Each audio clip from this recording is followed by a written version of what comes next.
আসসালামু আলাইকুম। আজকে আপনাদেরকে দেখাবো টুকরো কাপড় দিয়ে কীভাবে কুশন কভারটা বানাবেন। এই জন্য আমি 2 কালারের 2টা কাপড় নিতে হবে। এটা 26 বাই 26 সেন্টিমিটার কাপড়। তারপর কানিকোনা করে আমি দাগ টেনে নিব। তারপর এভাবে এপাশেও দাগ টেনে নিব। তারপর মাঝ বরাবর দাগ দিয়ে নিব। তারপর আবার এপাশে দাগ দিয়ে নিব। তারপর পিন দিয়ে আটকায় নিব। এভাবে 2 পিস কাপড় নিতে হবে। তারপর আমি কোনাকানিভাবে সেলাই করে নিব। সেম ভাবে আরেকটা কাপড়ও এভাবে সেলাই করে নিব। নেওয়ার পর যে পাশে সেলাই করলাম তার একটু গ্যাপ রেখে আবার ওই সেম ভাবেই সেলাই করে নিব। তারপর আমি এই যেগুলো দাগ টেনে নিলাম তার বরাবর আমি কাপড় কেটে নিব। নেওয়ার পর আমি আয়রন করে নিব। এইভাবে 16 পিস নিতে হবে। তারপর সাইডে যে এক্সট্রা কাপড় থাকবে এগুলোকে কেটে নিতে হবে।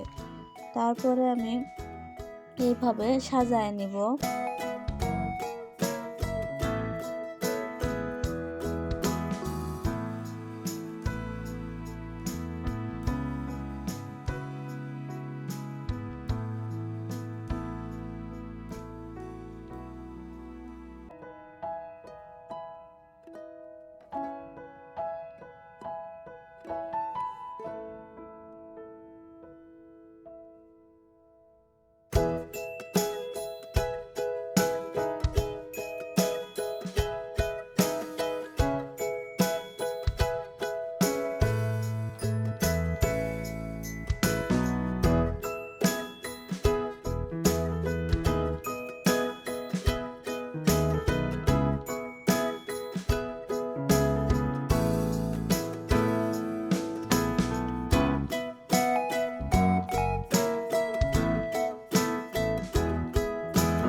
এই তো আমার উপরে পাটটা সেলাই করে নেওয়া হয়ে গেছে। দেখতেই পাচ্ছেন কত সুন্দর লাগতেছে ফুলের মতো।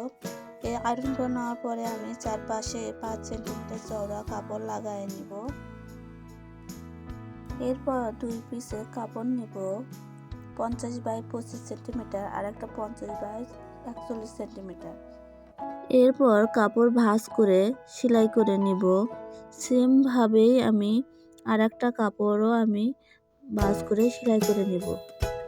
এই তো আমার 2টাই সেলাই করে নেওয়া হয়ে গেছে।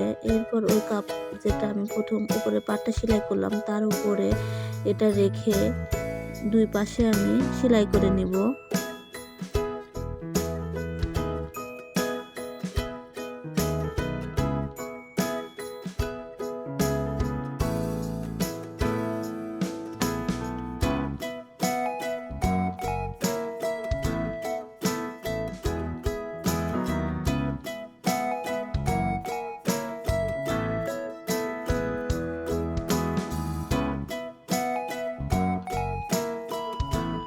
ভিডিওটি যদি ভালো লেগে থাকে অবশ্যই চ্যানেলটিকে সাবস্ক্রাইব করে দেবেন, পাশে থাকা বেল আইকনকে ক্লিক করে দেবেন।